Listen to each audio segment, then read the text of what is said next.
Wow, the Guardians of the Galaxy trilogy is now complete. It feels so surreal. Let me tell you this. I had not even began 8th grade of school when the first Guardians of the Galaxy film came out, and now I have graduated college and working full time. That is insane. Highly nostalgic, highly emotional. I have so many great memories surrounding these movies and these characters, and so it really was set up for me to love this film, and it was executed amazingly. So yeah, guys, today, of course, we are going to be reviewing with spoilers Guardians of the Galaxy Volume 3 that just came out in theaters a few days ago. Now, of course, I reviewed Ant-Man the Wasp: Quantumania back in February, and I figured because I reviewed that, might as well keep the streak going with GOTG 3. I must say, this is going to be a much better review than Ant-Man. I still liked Ant-Man 3, but this was a way better cap to the trilogy than Ant-Man. And so let's dive right on in. Now, because I love this movie so much, you guys know, you don't really want to hear me just rave and acclaim it, go on and on about all the good stuff. I mean, I love basically every second of this movie. It never dragged to me. It was always entertaining. I was always interested to see what the characters said. And so because of that, we'll talk about that later, but I want to focus on the things that stood out to me that maybe kind of stuck in my craw a little bit more. And it really is nitpicky. Again, like I said, this movie is phenomenal. It is top 10 of all Marvel movies for me. And that is saying a lot because I love so many of them. Like, I love all the Spider-Man movies. I love all the Captain America ones, and obviously all of the Avengers movies. So with all of those basically in the top 10, that's saying quite a bit for the Guardians film here. That is my favorite of the three, at least right now. You know, again, they are all pretty close in there, I must say. Not, you know, some people are going and saying this one is my favorite by far. I would not say that Guardians 3 is my favorite of the trilogy by far. It's kind of close for me. I love all of them. But, you know, maybe after I rewatch this, I'll have a better decision on that. But I want to focus on some of the things, not necessarily negatives, but more so the things that when I talk to somebody about the movie, I'm going to bring this up because I want to hear what they think about it. All right. Everyone came into this movie with a near certainty that someone would die, okay? Dave Bautista had said he's done playing Drax. He wants to move on to more serious roles like Knock at the Cabin, which he did earlier this year. Totally get it, right? Makes sense for the guy. He's getting up there in age, so he wants to start doing other things than just kind of these silly Drax. So I was like, all right, easy. Drax is going to die. Now, I guess because it was so obvious James Gunn wanted to subvert expectations, Drax is totally fine. And I got the gist as the movie went on because Drax started to kind of fade a little bit more to the background. You know, he was with Nebula and Mantis. He didn't stick out to me as like they were building up for him to die. Rocket, I thought going into the film, could die as well. But because they made the whole movie about saving him, I think if he was going to die, it was going to be on the table, but obviously he came back to life there. And so I figured, you know, going into the third act of the movie, who's most likely to die? It's Peter Quill, right? It is absolutely Star-Lord. He is getting set up to die and almost was right. The fact that he survived, you know, I was like heartbroken. I was literally like, oh my God, what is going on? They're killing Star-Lord, the main character. No, I can't believe it. I was mad. And yet, I feel like the lack of a real death in this movie not necessarily hurt it. You know, obviously, I think if someone did die, everyone would be complaining as well. Like, oh my God, you know, I'm bawling my eyes out. They took it too far. It was too brutal. You know, Peter's face was deformed and he died, you know, blah, blah, blah, blah, blah. They're going to be complaining about that.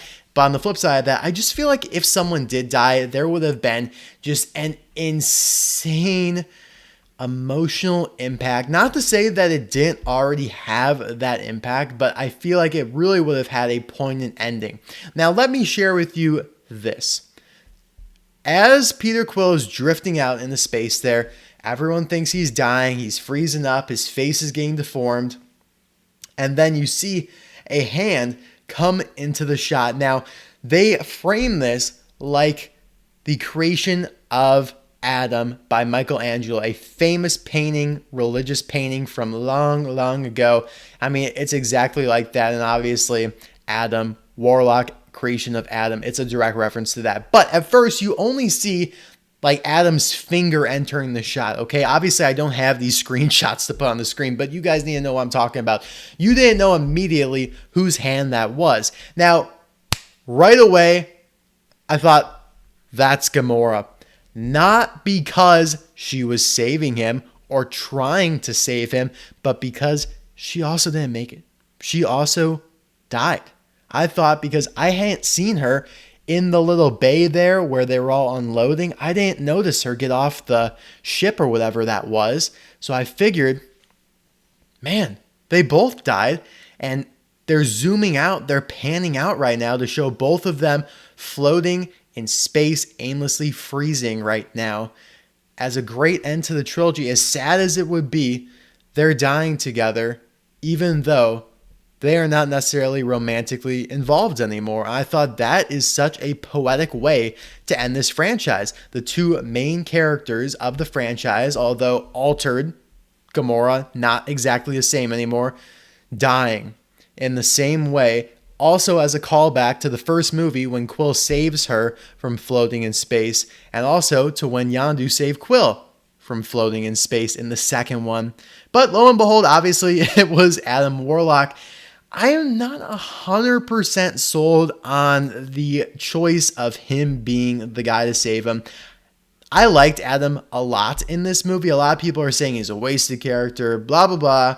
I liked him a lot, all right? I will say that I do think, some of the parts were a little silly, to be quite honest with you. I thought he died when Peter self-destructed the ship. I thought they actually killed him off, which really, really would have pissed me off, to be honest. I was like, no freaking way you kill off Adam Warlock like that. Thankfully, they didn't do that. I'm not huge on how they used him. He tries to use his powers. He topples over. Groot, saves him. And then he's like falling in love with the Guardians as going out there to save Peter Quill. I mean, I like it, but it comes back to me in the sense that they just had no idea how to kind of make the scene work. Star-Lord is supposed to have his mask. That is his iconic face piece. Every character has an iconic part to them, Captain America's shield, Winter Soldier's arm, Iron Man's suit, Thor's hammer. Everyone has that iconic weapon or element to them. Namor has his spear or his winged feet. I can go on and on about it. Star-Lord's is that mask with the red eyes there. For whatever reason, he doesn't have it at all in this movie. I was waiting for him to pull it out and do the cool little sound when he touches below his ear and it all forms, nanotechy. Didn't happen at all. He also doesn't have any arrow rig, doesn't have the blaster boots, doesn't have any of that stuff anymore that he had in the previous movies. And so it felt kind of like a plot convenience to take those out so that he had no other way of, getting off the ship other than, just kind of floating aimlessly in space. So that doesn't sit amazingly with me. The face mask broke in Guardians of the Galaxy 2, but he had it in the Avengers films. I think he had it in, or maybe he didn't have it in Thor Love and Thunder. I'll have to check, because if he didn't have it in Thor Love and Thunder, I might feel a little bit better about it, to be honest. So I don't know. That is just my thoughts on the whole thing. I thought it was, very well done. I'm glad that Quill survived. Don't get me wrong.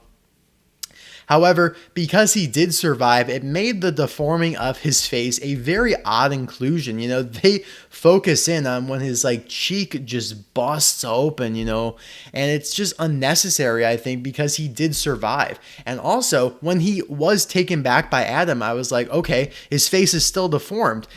He's going to live with this. There was still a consequence of him being out there. He survived. Okay, still going to have a consequence. Nope. Next scene, all good, talking normal, looking normal. I was like, why did we have to have the face deforming? You know what I mean? I think it was pretty gruesome.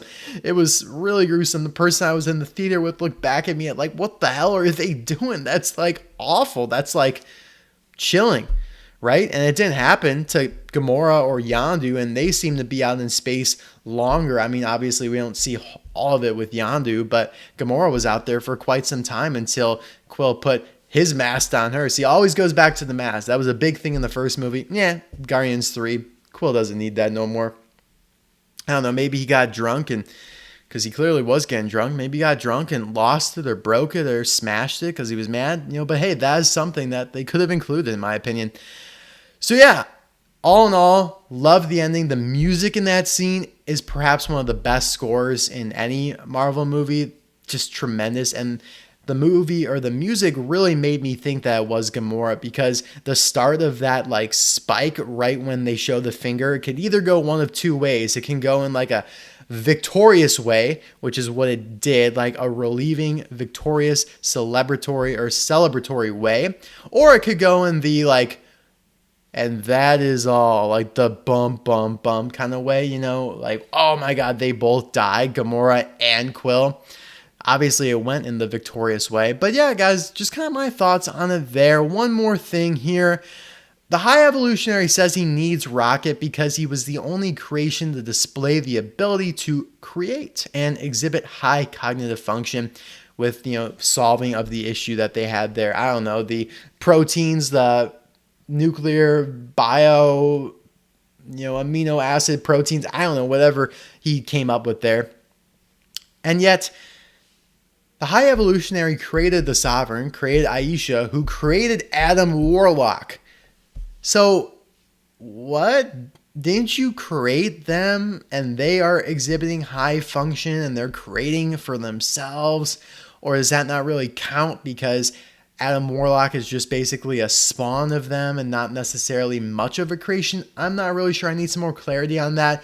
I don't really think it matters all that much. Rocket was definitely like his best creation in the sense that he was the only one to ultimately, be peaceful, like High Evolutionary thought, and then change and, very much so become his own person, super disconnected from the High Evolutionary. So yeah, I don't know, they could have maybe just worded some of those lines a little bit better, but ultimately, again, like I said, the movie was phenomenal. There are just a few things in there that I think could have been maybe worded a bit better, could have been explained a bit better. Like, hey, maybe you I said that it never dragged for me, but they could have cut some of it out and maybe cut some of that out and replace it with, there be a reason why he doesn't have his mask anymore. Like, show him break it. Show there a scene in the movie earlier with someone destroying his mask. Maybe when he's in that organic, I don't know, the like organic type place where they needed to get Rocket's passkey or whatever it was. I don't forget, Orgo Core maybe it was called. Someone destroys his mask there. Maybe later on when they're, in the final boss fight there, his mask gets destroyed by High Evolutionary as he tries to save Rocket. I don't know. There could have been something cool there. All good though. The movie was absolutely fantastic. I cried multiple times. Think it was, overall really solid. Maybe one other thing I would have loved to see is just some more interconnectedness with the rest of the Marvel universe.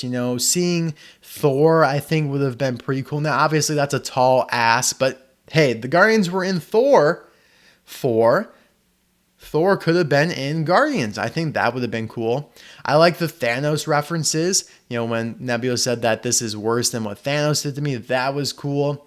But I do think that perhaps putting maybe Thor in there, maybe putting some other cosmic character in there would have made for, just an even better movie. I'm not saying include like an Eternal, even though I know they're cosmic. I like the Eternals, but maybe including something along those lines just would have put the movie over the edge a little bit more because, that last post-credit scene, it was funny. I liked it, but you wait that entire time just to hear them talk about their lawnmower and then learn that Star-Lord's coming back. So, I don't know. You guys let me know what you think about Guardians of the Galaxy Volume 3 in the comments section below. For me, it's a 10 out of 10. My favorite movie of the year so far. It was my most anticipated movie of the year, and I anticipate it being my favorite of the year. There are a lot of movies that I plan on seeing as the year goes on. Flash, I plan on seeing Blue Beetle, Aquaman 2, Mission Impossible, Indiana Jones, Elemental, Spider-Man Across the Spider-Verse, and obviously the Marvels. But I don't think any of them will be better than this one. And I already had seen a bunch of really good movies. Dungeons and Dragons, Air, Ant-Man, What else have I seen this year? Shazam. I mean, obviously, I'm naming off some movies that really didn't get that great of ratings, but yeah, saw The Covenant. Guardians of the Galaxy blows all of them out of the water by far. All right, guys, thank you so much for watching. I'll see you soon for another video. Bye now.